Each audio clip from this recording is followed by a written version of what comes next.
send it to you. It's a special day for the Friday Pilots. Instead of trading old flying stories, the group is spending the day signing 600 copies of their new book filled with those old flying stories. First of all, none of them are true. In case you can't tell, Gemini and Apollo astronaut Jim McDivitt is the jokester of the group. We went through pilot training together. Is that right? Yeah, he was one of my underclassmen. If it hadn't been for me, it had never gotten true. Now you're getting a sense of the Friday Pilots. They meet every Friday at Hacienda del Sol to trade stories and reminisce. The Friday Pilots now number around 30. Bob Barnett is the only founding member left from the handful of pilots who started having lunch together in the 1980s. Barnett was an F-105 pilot shot down in Vietnam in 1967. Spent 1,989 days as a POW, 5.5 years. At age 92, Barnett admits that had a profound impact on his life, but it's also how he ended up in Tucson after his release and how he ended up a Friday pilot. You know, everybody has a story. Yeah.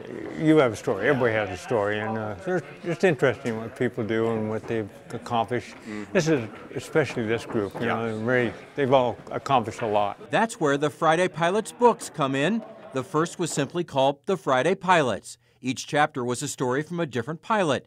Now they're releasing the sequel. On the Wings of Geezers, life lessons from old pilots. And so we told about our lives in the first book. Now we're told about what we learned from living those lives in early aviation. These are all highly decorated Air Force, Navy, and Marine pilots who flew everything from B-29 bombers to the SR-71 Blackbird spy plane. All these guys have lived through some really, really interesting events, and we capture them in the books. That includes perhaps the Friday Pilots' most recognized member, Jim McDivitt. He flew in space twice, commanding both the Gemini 4 mission and later the Apollo 9 mission. But the 91-year-old is quick to point out that's not all he did. I didn't just start out being an astronaut. I'd been an Air Force pilot. I'd flown a lot of combat in the Korean War. I was a test pilot, and so it wasn't a big step for me. It hasn't been a big step for Don Shepard either. The driving force behind the books, Shepard is a retired fighter pilot, former director of the Air National Guard, and a CNN analyst. Now he's found a way to transform his Friday Pilots group into an organization that gives back. All of our royalties and any profits on this book go to the Fisher House. And the Fisher House basically is the Ronald McDonald House of the military.